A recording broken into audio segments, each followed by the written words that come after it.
Well, now that I've covered something that I really like, I feel it's only appropriate that I cover something bad. So let's cut straight to the point. I looked on Crunchyroll and found something low rated from last season. Enter Bloodivores, a Chinese show dubbed into Japanese and then subbed in English that involves vampires. What could possibly go wrong?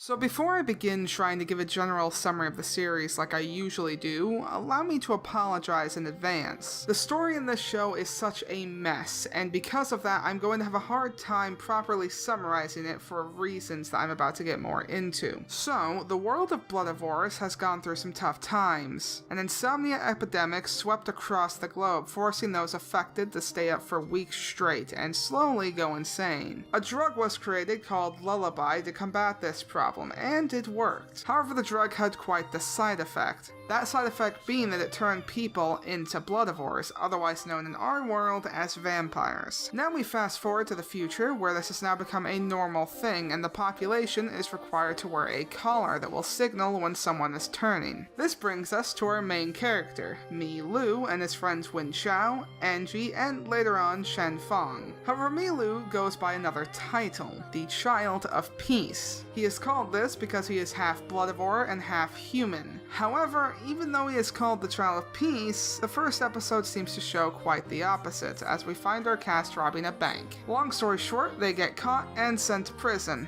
What a surprise. I liked quite a bit where the series seemed to be headed by the first episode. It wasn't anything new, but it was enough to keep my interest, especially with the little twist they pulled in the mid of the episode. You may be thinking so far that this seems pretty standard fare. Decent premise with a hook at the end to move you to the next episode. That is until we watch episode 2. Take almost everything I just talked about.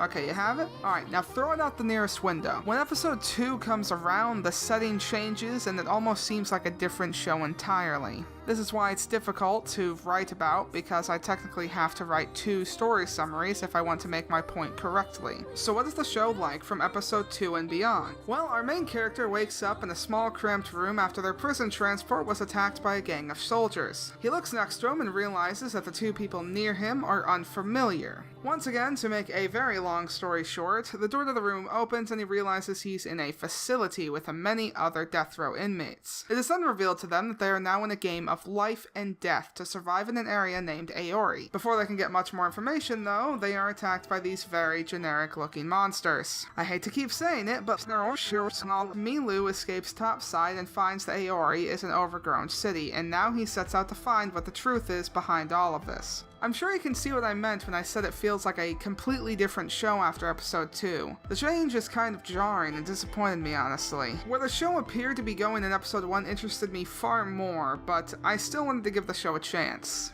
Boy, do I regret that decision. My regrets aside, there's still a lot more to cover, believe it or not. Let's first talk about the characters a bit more. A common theme with the characters is that they don't really develop much through the series and are, for the most part, really bland. Let's start with Mi Lu. To me, Mi Lu just felt like Kirito if Kirito was a hacker. I mean, look, he has his good old hack program and everything. Isn't he cute? He never really seemed to evolve much through the show, and he just sort of stayed this super cool hacker dude and not much else. As for Angie, tits. This is all her character is. She is just there so they could have massive tits on the screen and some fan service in the beginning. She's also there for some implied romance, cause why not? I mean, we all know that vampires and romance mesh really well together, right? Anyway, next is Wen Xiao, and he's the angry one, and he doesn't get much screen time anyway, so I honestly don't give a shit. Shen Fong is the shirtless brave one. Now you may think it's silly that I mention that he's shirtless, but the show even references how bizarre this is at several points throughout the show. Other than that, he is once again bland and uninteresting. Finally, there are the characters that are introduced more later in the show, Li Xin and Yaya. Li Xin is an assassin who seems semi-interesting at first, but not much gets revealed about him. Well, besides the fact that he's afraid of women, which is never explained, of course. It seems to me like they just made him afraid of women so that he could have a quirk. Then there's Yaya, and well, she's just there. We know nothing about her and she is annoying. Her entire personality, or lack thereof, is literally just a quirk. She's there to have someone cute on screen, and that's it. Now, what little backstory we do get about the 4 main characters is generic and boring. It's the generic outcast story that we've seen many times, and it's not even worth explaining because you could probably guess it. This story feels like they decided to plot at random, and it just doesn't mesh well. The last of my gripes that belong in this section can't really be neatly organized, so let's just shotgun them real quick. First, there's the weird supercomputer that MacLeod has, and he only uses it twice. One of those times being to clear up some of the confusion they caused in earlier episodes. Second, MacLeod suggests that Aori is displaced in time, and this is never explained, confirmed, or denied. Third, the weird sound the characters hear a few times in the show is never explained. 4, the black holes that surround Aori is never really explained. Finally, the side story of the detective never leads to anything substantial and would be transitioned to at seemingly random times. I hope you can see now why I think this show is quite the mess. The only way that I could enjoy it was poking fun at its flaws with my friend, and that got old by episode 7. I think that finally covers everything though, so let's move on to the next section. The music in Bloodivores is okay. The only problem, per se, with the music is the lack thereof. There's nothing significantly bad about the music, but there's nothing spectacular either. Because of this, the soundtrack comes off as boring and forgettable. The opening and ending songs weren't bad, but after this review, I'll probably just forget them in a day's time. As for the voice acting, the voice actors conveyed emotion well enough, and was once again okay. However, for the first time on this channel, I get to complain about sound effects, mainly for this moment. I wasn't aware that wood sounded like glass now. So if you wanted to summarize my overall feelings on the music and sound for Bloodivores, you could do it in one word, and if you haven't guessed it yet, that word is okay. So usually I try to actually explain why the art and animation is bad, but because I'm incredibly immature, have a montage.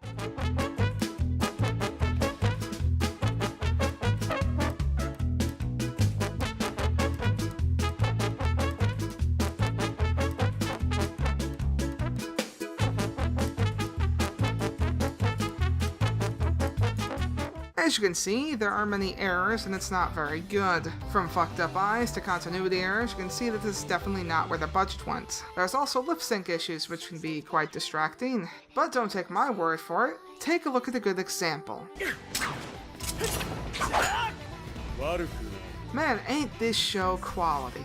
However, here's a legitimate surprise, it's not all bad. The backgrounds in the shows are quite well designed, and I like the whole I Am Legend kind of setting that they created. The final point I have to make in this section is the censoring. Keep in mind that according to Mal, this is rated R, and if this is rated R, then shit, I must watch a lot of rated R movies. Decapitations? Censored. Nudity? You wish. There's nothing here that requires an R rating unless you want to censor it, and I doubt this will be popular enough to get an uncensored release. Anyway, I believe that's all I have to say in this section. I honestly doubt anyone who makes it to this point will care about spoilers, but for those bad vampire show fans out there, here's your spoiler warning. So let's talk about one of the worst aspects of the show, besides everything else about the show. Okay, we've had some fun for the rest of the review, but seriously now, this ending is one of the worst endings I've ever seen. Let's start with the biggest problem, the fact that the ending is a cliffhanger. This is probably the biggest sin for the show, and because of that, a lot of points are getting reduced. One of the reasons why I stuck with the rest of the show is to see if the ending could redeem it at all, but nope, it ruined every single bit of hope that I had. Not only that, the dragon creature that they had built up throughout the whole show seemed like it was going to lead to a pretty decent fight, but nope, it was killed in one hit. In a show like One Punch Man, this would work, but here it just ruins all the build-up and leaves a bad taste in the mouth. I hope to God that this show does not get a sequel, because in my opinion it does not deserve it.